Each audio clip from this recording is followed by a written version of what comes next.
Bonjour à tous et bienvenue dans cette vidéo sur la formation d'images dans laquelle je vais parler des relations de grandissement et de conjugaison. En général, pour caractériser une image, on utilise une grandeur que l'on appelle grandissement d'une image. Le grandissement d'une image peut se déterminer à l'aide de deux relations. Il est noté gamma et donc nous avons gamma qui est égal à A'B' sur AB en valeur algébrique. Et nous avons également gamma qui est égal à OA' sur OA, toujours en valeur algébrique.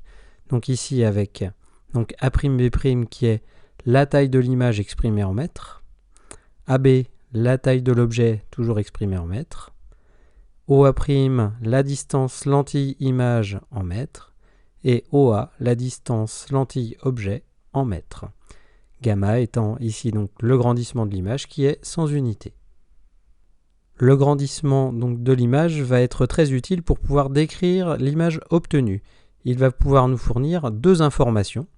Tout d'abord, il va pouvoir nous dire comment est orientée l'image par rapport à l'objet. Donc si gamma est positif, alors l'image sera dans le même sens que l'objet, alors que si gamma est négatif, l'image est renversée par rapport à l'objet. Autre information, cette fois sur la taille de l'image par rapport à l'objet. Donc si la valeur absolue de gamma est supérieure à 1, cela signifiera que l'image est plus grande que l'objet, donc qu'elle est agrandie.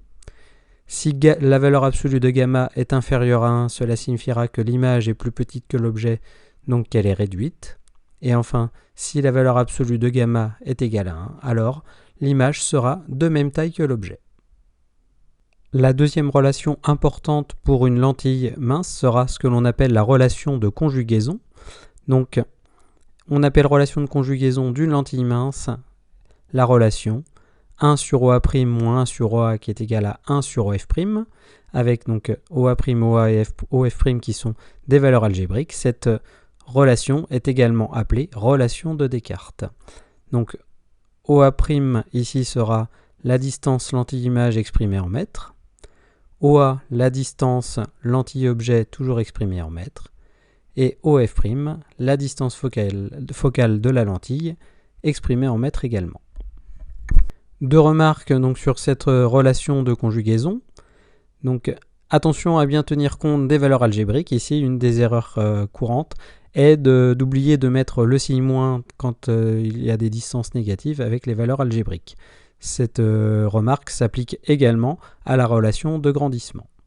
Deuxième remarque, donc cette expression ici va principalement servir pour déterminer la position de l'image connaissant la distance focale et la position de l'objet. C'est-à-dire qu'il va falloir savoir passer de la relation ici de conjugaison à l'expression de OA' en fonction de OA et OF'. Donc pour pouvoir passer de cette relation à l'expression de OA', il faut d'abord isoler le terme qui contient OA' en passant 1 sur OA de l'autre côté. Donc comme j'ai un moins, ça me fait un plus. Donc j'obtiens 1 sur OA' qui est égal à 1 sur OF' plus 1 sur OA. Ensuite, je mets tout au même dénominateur dans mon côté droit, ici dans le membre qui est à droite. Donc le premier terme est multiplié en haut et en bas par OA. Le deuxième terme est multiplié en haut et en bas par OF', ce qui me donne 1 sur OA' qui est égal à OA sur OF' fois OA, plus OF' sur OA fois OF'. Ici, OF' fois OA et OA fois OF' sont donc deux termes identiques. Donc je vais pouvoir les réunir dans une même fraction ici. 1 sur OA' qui est égal à OA plus OF' sur OA fois OF'. Je cherche à déterminer OA', donc je vais inverser mes deux relations, ce qui me donnera comme résultat OA' qui est égal à OA fois OF' divisé par OA plus OF'. Je vais maintenant illustrer l'utilisation de ces deux relations de conjugaison et de grandissement avec un exemple et dans lequel je vais donc déterminer la position de l'image d'un objet et déterminer ses caractéristiques à partir du grandissement.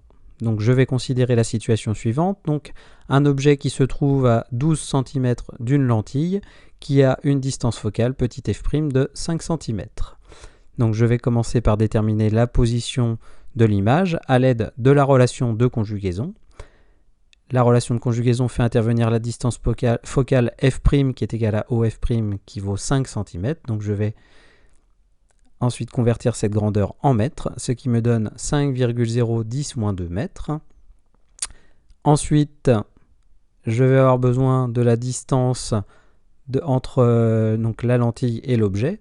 Ici, cette distance est OA qui vaut moins 12,0 cm, qui me fait donc moins 12,0 fois 10 puissance moins 2 mètres.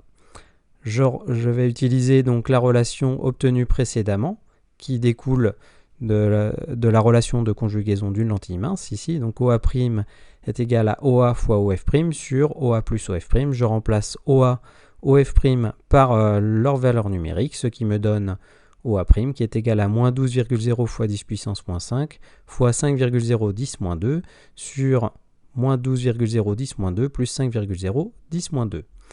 Je fais le calcul, ce qui me donne OA' qui vaut 8,610 moins 2 mètres, donc 8,6 cm. Donc j'ai une valeur positive pour OA', donc ça veut dire que mon image se forme à droite de la lentille. À partir de la connaissance de OA et OA', je vais maintenant pouvoir déterminer le grandissement. Donc calcul du grandissement, gamma est égal à OA' sur OA, toujours en valeur algébrique. Donc je remplace par les valeurs numériques, ce qui me fait gamma est égal à moins 12,0 fois 10 puissance moins 2 sur 8,6 10 moins 2. Et j'obtiens donc ici gamma qui vaut moins 1,4. La connaissance du signe de OA' et de gamma va me permettre de déterminer les caractéristiques de l'image ici. Donc tout d'abord, gamma est négatif, donc cela signifie que mon image est renversée. Ensuite, la valeur absolue de gamma est supérieure à 1, donc mon image est agrandie. Et enfin, OA' ici est supérieur à 0, et donc est positif. Cela signifie donc que mon image est réelle.